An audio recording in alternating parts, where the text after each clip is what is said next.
नहीं रहे रतन टाटा। 86 साल की उम्र में मुंबई में निधन। लंबे समय से चल रहे थे बीमार।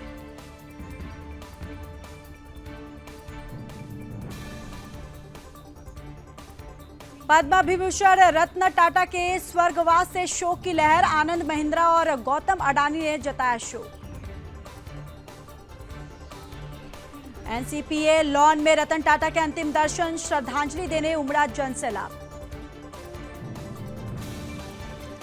पीएम मोदी ने रतन टाटा के निधन पर जताया शोक। कहा, रतन टाटा एक दयालु आत्मा और एक असाधारण इंसान थे। रतन टाटा के निधन से राष्ट्रपति दुखी। एक्स पोस्ट पर लिखा, उन्होंने अनुभवी, पेशेवर और युवा छात्रों को समान रूप से प्रेरित किया।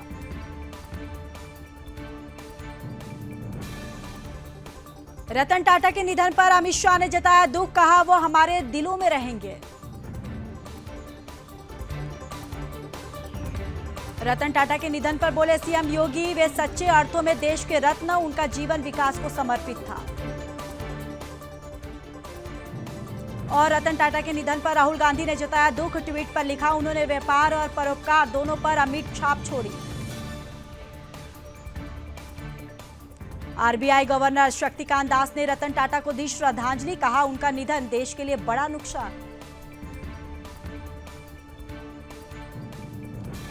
रतन टाटा के स्वर्गवास पर कांग्रेस के प्रदेश अध्यक्ष नाना पटोले ने कहा, वे देश के लिए अनमोल रत्न थे। एनसीपी एससीपी प्रमुख शरद पवार और सुप्रिया सुले ने मुंबई के एनसीपीए मैदान में रतन टाटा को अंतिम दी श्रद्धांजलि। और विदेश मंत्री एस जयशंकर ने कहा, रतन टाटा का निधन एक युग का अंत। रतन टाटा को भारत रत्न देने की मांग। महाराष्ट्र कैबिनेट में प्रस्ताव पास। महाराष्ट्र कैबिनेट की बैठक में लिया गया फैसला। केंद्र सरकार करेगी अंतिम निर्णय। लाओस में प्रधानमंत्री नरेंद्र मोदी का ग्रैंड वेलकम। आसियान भारत शिखर सम्मेलन में शामिल होंगे पीएम नरेंद्र मोदी। वियतनाम के होटल डबल ट्रिपल में पीएम मोदी का स्वागत करते हुए भारतीय प्रवासी और लाओस समुदाय के लोगों ने किया गायत्री मंत्र का पाठ। हरियाणा कांग्रेस की हार पर मंथन। कैंडिडेट बोले, दीपेंद्र गैंग ने हराया।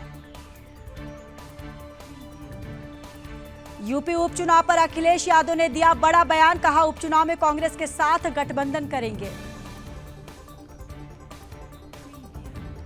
टोटी चोरी के आरोप पर तेजस्वी का पलटवार। आरोप लगाने वालों को नोटिस भेजेंगे तेजस्वी।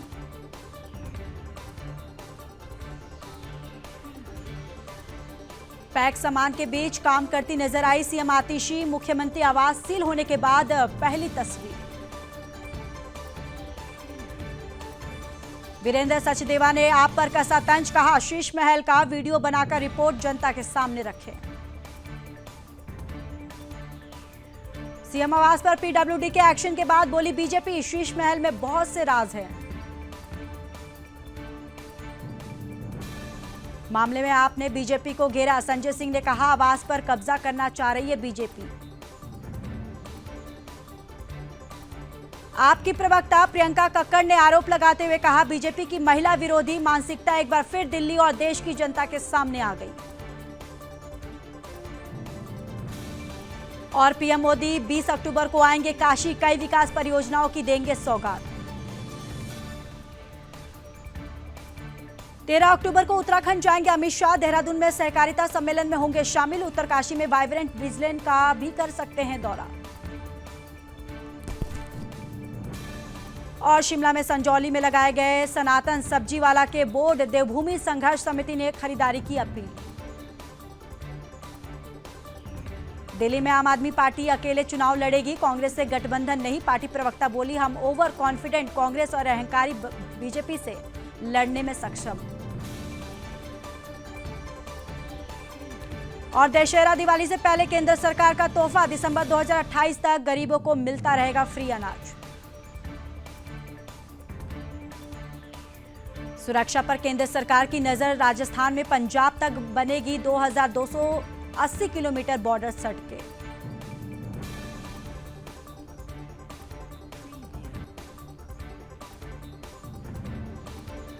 विकास भी विरासत भी योजना को मंजूरी। गुजरात में बनेगा दुनिया का सबसे बड़ा समुद्री विरासत कॉम्प्लेक्स।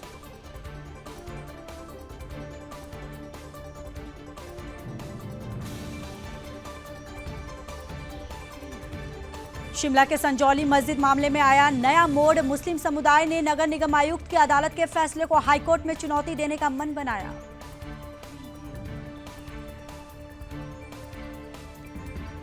हरियाणा सीएम एक हफ्ते में लेंगे शपथ। 15 अक्टूबर से पहले कभी भी शपथ ग्रहण समारोह पीएम मोदी भी होंगे शामिल। केंद्रीय मंत्री जितिन राम मांझी ने कहा, पीएम मोदी के काम के कारण हरियाणा में बीजेपी की भारी जीत हुई है। और ईवीएम मुद्दे पर मध्य प्रदेश विधानसभा अध्यक्ष नरेंद्र सिंह तोमर ने कहा, कांग्रेस जब हारती है तो उन्हें ईवीएम याद आती है, ये कोई नई बात नहीं। मध्य प्रदेश में लाडली बहना योजना बंद हो गई है। पोस्ट कर बुरे फंसे संजय राउत, भोपाल में केस दर्ज।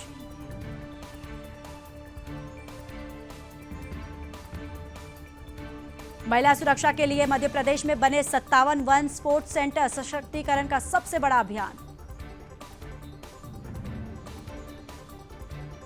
कांग्रेस नेताओं की बयानबाजी से चुनाव आयोग नाराज। मल्लिकार्जुन खड़गे को पत्र लिखकर जवाब मांगा। नतीजे आने के बाद अनिल विज का तंज, कहा चुनावी अखाड़े में मेरे खिलाफ थे, फिर भी जीत का भरोसा था।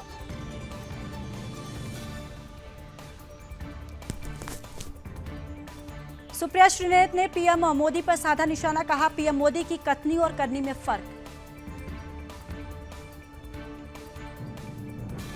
बुलंदशहर में सेना के जवान की गोली मारकर हत्या, बाइक सवार बदमाशों ने वारदात को दिया अंजाम।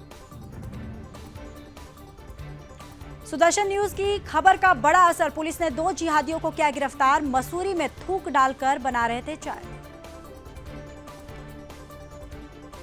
झारखंड में बीजेपी की गोगो दीदी योजना, महिलाओं के कल्याण के लिए नई योजना की घोषणा।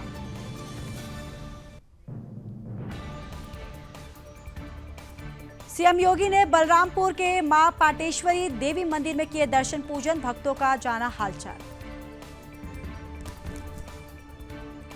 शारदीय नवरात्र का 8वां दिन, अयोध्या के बड़ी देवकाली मंदिर में भक्तों ने की पूजा अर्चना। 12 लाख भक्तों ने किया मां विंध्यवासिनी को नमन। नवरात्रि पर प्रतिदिन उमड़ रहा है भक्तों का सैलाब। पीलीभीत में बड़ा हादसा, दुर्गा पूजा मेले में झूला टूटा, 7 बच्चे घायल, एक की हालत गंभीर। अमरोहा में दर्दनाक हादसा, दिल्ली हाईवे पर 2 ट्रकों में टक्कर, वाहनों में लगी आग, राजस्थान का चालक जिंदा जला। नोएडा के सेक्टर 135 में दर्दनाक हादसा, तेज रफ्तार ट्रक की टक्कर से 6 साल की बच्ची की मौके पर हुई मौत। दशहरा दिवाली से पहले यूपी में अलर्ट, सार्वजनिक स्थलों पर बढ़ाई गई पुलिस प्रशासन की मौजूदगी।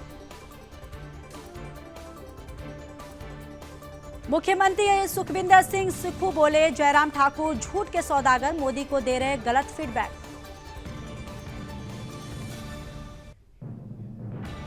नेता प्रतिपक्ष जयराम ठाकुर बोले, जनता पर टैक्स लगाने के लिए नए पैंतरे लगा रहे सीएम सुक्खू।